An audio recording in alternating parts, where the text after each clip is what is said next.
Well, welcome back. We are in the OT. We've got our guest, Joe Quattrone. Timmy is here. And as always, Bad Black Bart is back. Joe, if you go back and watch some of these shows, like this thing on West gets really gray, and then all of a sudden it's black again like this. Yeah.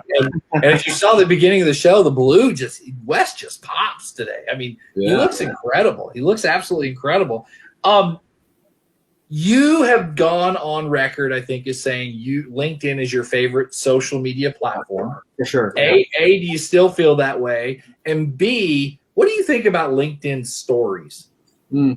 It's interesting. So to answer the first question, it still is my favorite platform. I think it offers something that is very unique in the market to people like myself that are very much obsessive and interested in, my career and interested in business in general.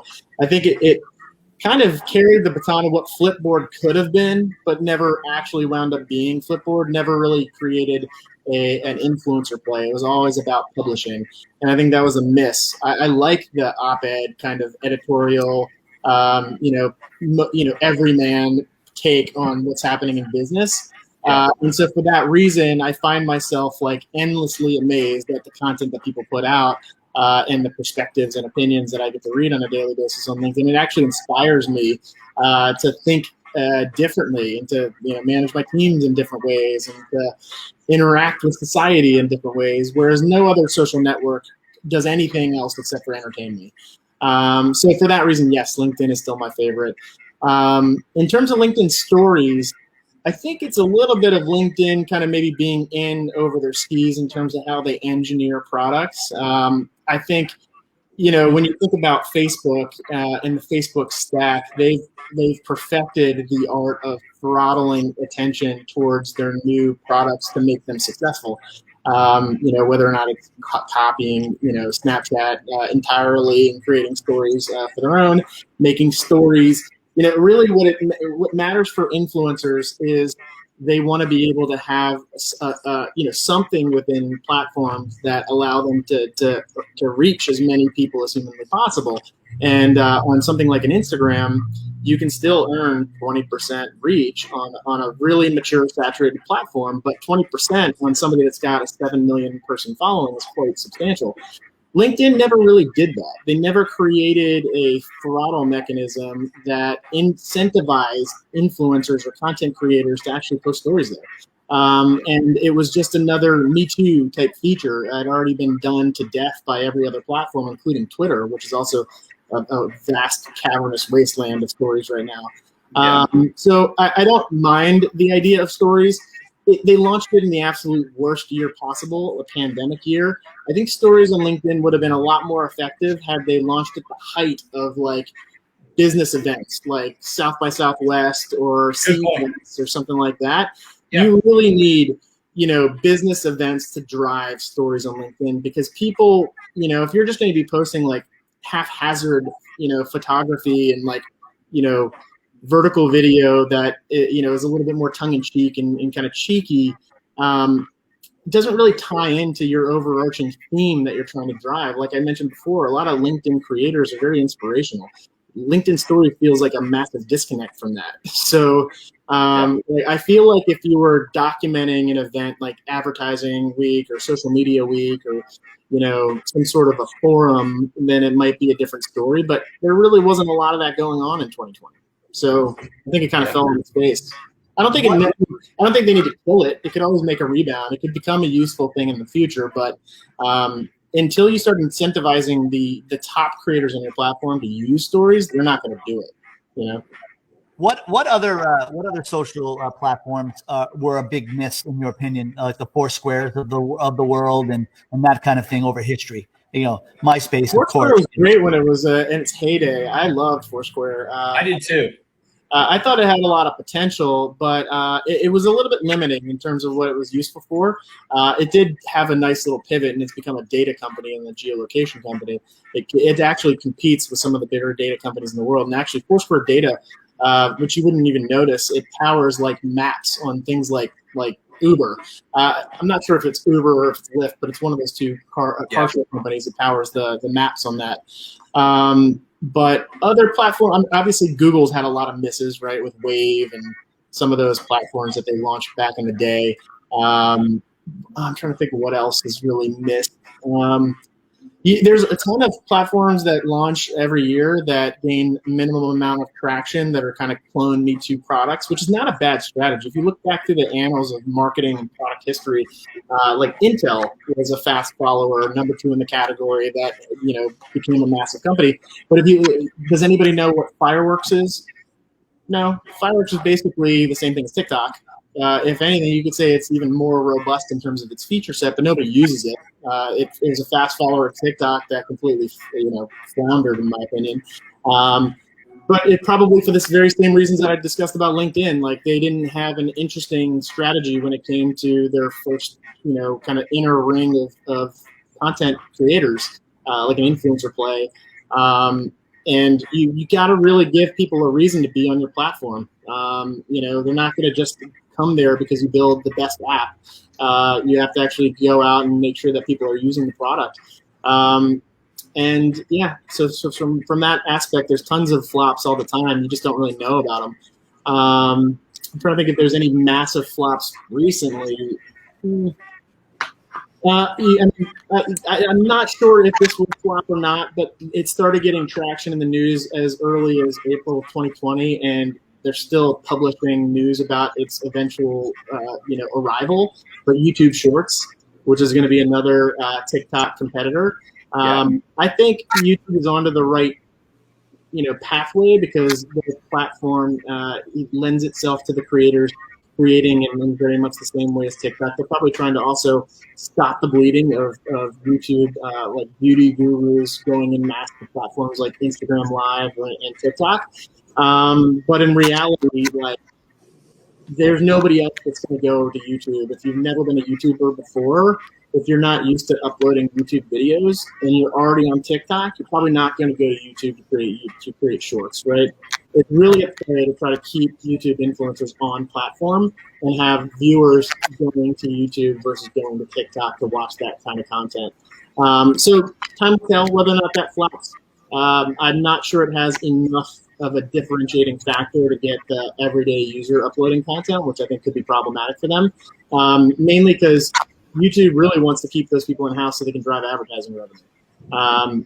TikTok's becoming a real viable threat to that in the sense that they've got so much adoption. There's so many people on the platform now that advertisers would be crazy to not consider that platform as a viable place to park their dollars. The biggest part you're going to come into the real kind of obstacle that you're going to face with them getting brand marketers is the perception of it being too young of a platform.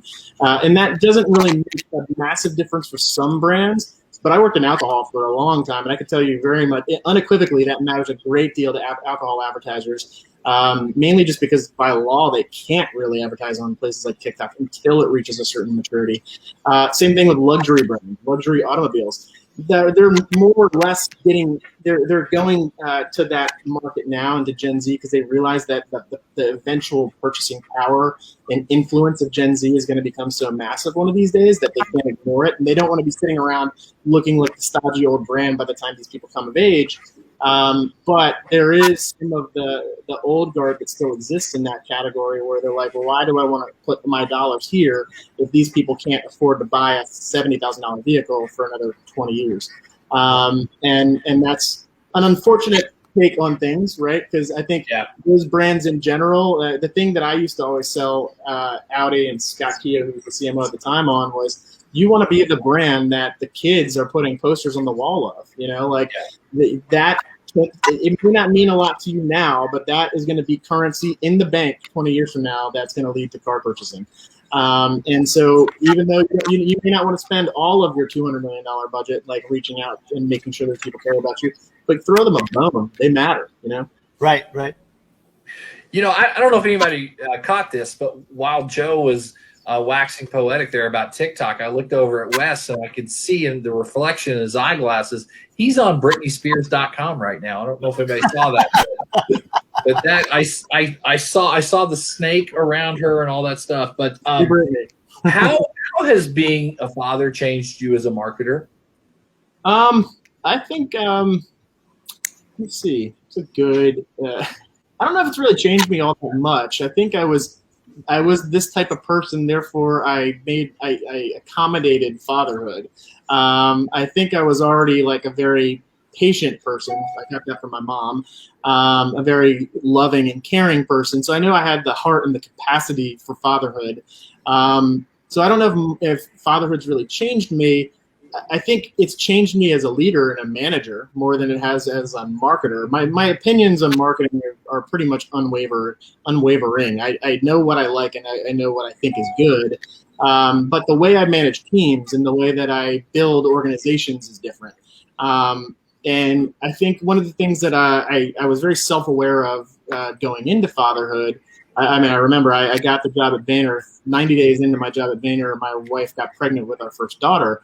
And I remember thinking at the time, like looking at the landscape of that organization and realizing that it's very young, right?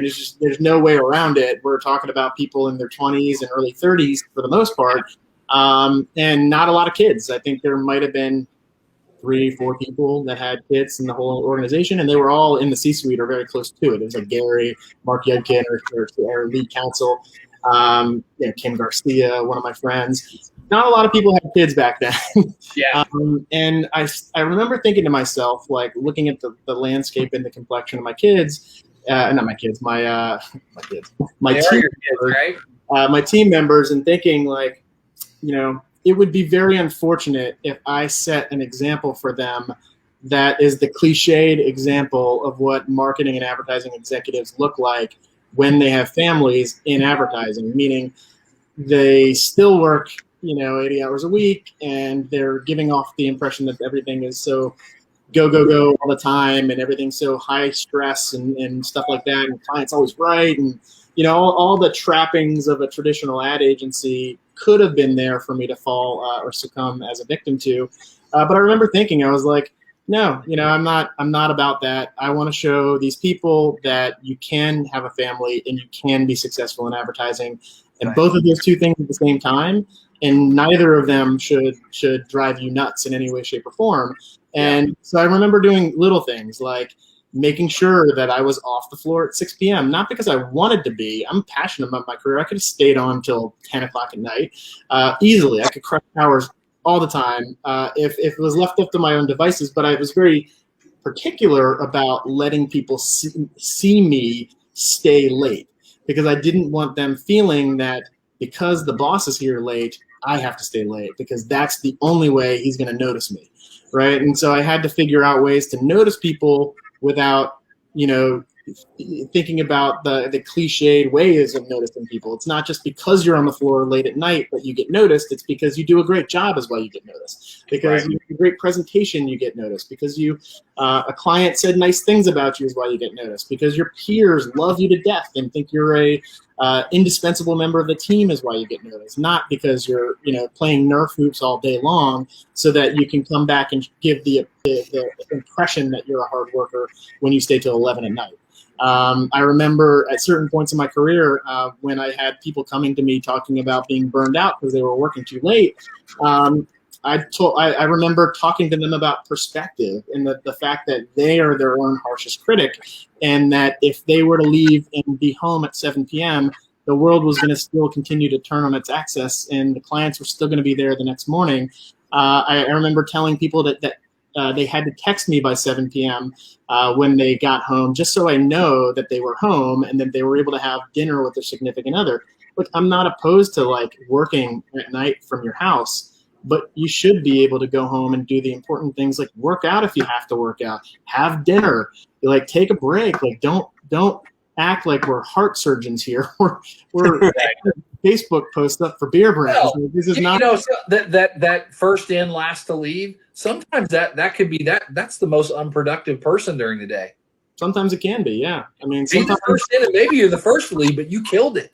Yeah. What I tell people all the time, and then you have to kind of be prepared for this, because I think in any role, usually as you become more senior, as you become higher paid, there's a tendency for young and junior people to look at leadership and say, hey, what are those guys doing that they're making all this money and working half as much as I'm working? Where it's a very immature opinion of those people. So what I try to start doing with them early on is establishing a little bit of a cadence and a credibility towards the fact that, look, they didn't hire me to work 80 hours a week. They hired me to be right all the time, right? They hired me to make good decisions.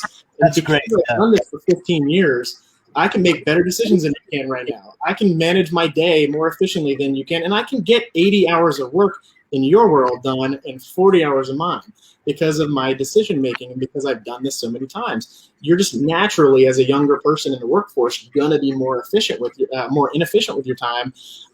So stop trying to compare yourself to how hard other people work. Worry about yourself. Worry about learning things. Worry about how you fit into the broader organization. Worry about driving value in an organization. And so I think because I was very not worried about it, but I wanted to make sure that, as our group was scaling and as a lot of these people were going to come of age to the point where they'd be interested in becoming parents, I didn't want to lose people because our culture wouldn't allow for it. I've always been a big person when it comes to like retaining workforce and retaining talent. My turnover rates are historically low, typically within ad agency worlds. I think I had, when my teams were at their height in terms of like managing 75 people in ABI, I had like a 2% turnover rate, which is uncalled for. Like most agencies can't even dream of that. It was mainly because I looked out for them, and I wanted to make sure that, if I'm a 28-year-old woman now that has no plans on having kids, that when I become 34 and my mind changes and I want to have kids, I wanted VaynerMedia to be the kind of place that was welcoming of that and appreciated the perspectives of moms and dads in the workforce. And it's not that Vayner was not that when I arrived. I think it had the capability of becoming that, but it wasn't evident that that was the evolution and that was the path we were on. So I wanted to make sure that I was part of the positive change and the positive evolution of that. I've got two things left. Wes, can you throw up the Joe Quattrone life hack? I remember this.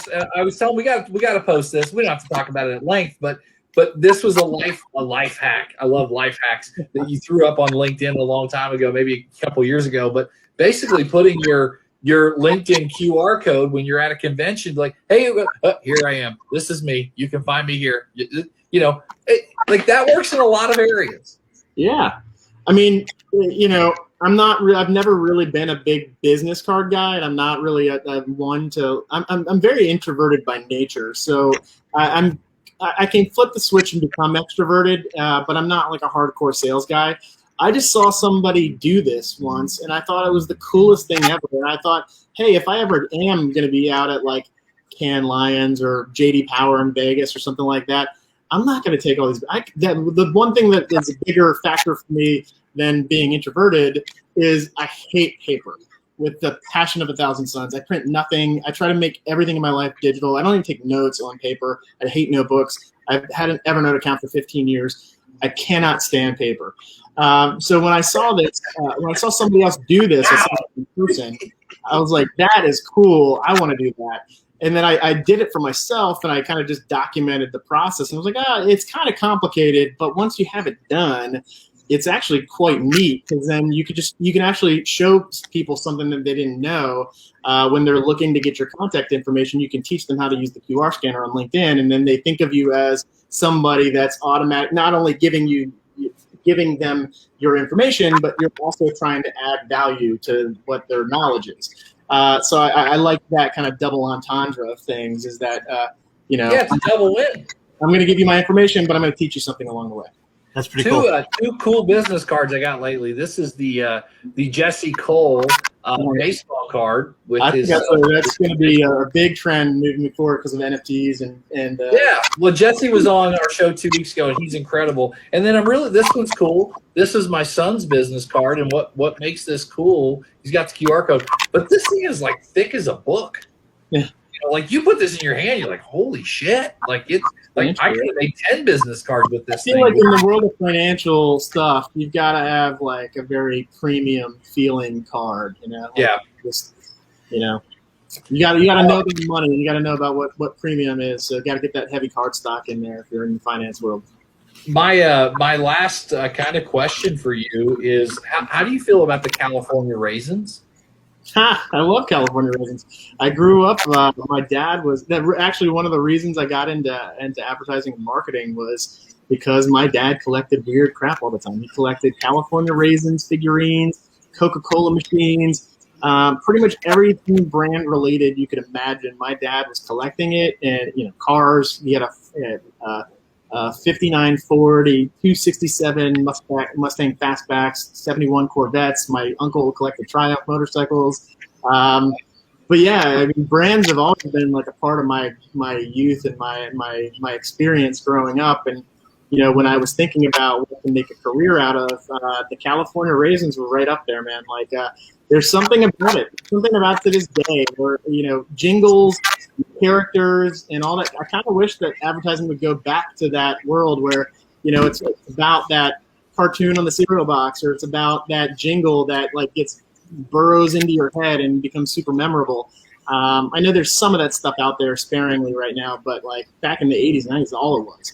I think that they probably won't have things like that anymore just because of the cancel culture. Somebody would find even the raisins to be offensive. I really believe that. I'm not even joking. Yeah. It's the people who grow grapes. You can't change us. Yeah. Well, I mean, I think in general, one of the things that I'm really excited about is brands making their way back to melodies and jingles in general. One of the things I keep talking about to brands is you got to understand how attention works. TV is it's not the enemy. It's not a bad. I've worked in social media for 15 years, and I don't think TV is the devil. It's not a bad thing. It's just you got to understand what its purpose is, right? Like nowadays, you're telling a 15 or 30-second story to people that aren't looking at the screen. They're looking down at their phones while the screen is on, and they're listening to it in the background. So the TV has now become the radio. So when you develop TV spots, number one, they should come down in price commensurately to live up to that fact. Unless it's like football or something like that, right. TV advertising should be cheaper and by and large. But what you're able to do with TV advertising, because of how you buy, reach and frequency, is you could brainwash people. For better or for worse, I don't know what else to call it, but if I put 17 ads in front of you, you don't remember a single one of them, but it still has an effect of you choosing my brand inside of a bar or at a grocery store. I've basically told your brain exactly what my product is and what its core benefit is and why you need me without you being conscious to that thought. And you'll go and you'll make that purchase. And so, I mean, as long as consumers understand that, and actually not as long as consumers understand, but as long as marketers understand what the good is of using the format, and you tell stories the way that you should be telling them, it's a perfectly viable format. But you shouldn't go out and try to tell some Michael Bay style, production, story in a 30-second time frame that's completely reliant upon visuals. And expect for anybody to retain that message. It should be dead simple, dead simple, and get the point across. The way that it works is you got to put a music tune to it, get some interesting words in there, make people remember it if you can. But even if they don't, they'll still subconsciously remember it. Yeah, that's cool. Tim, Wes, you guys got anything else before we get Joe out of here? Alex Smith. Yeah, the quarterback. Yeah, Alex Smith. What do you think? I think he's a tremendously courageous person. There's been all kinds of news about, Washington moving on from him lately, whether it was the right thing to do, the fair thing to do.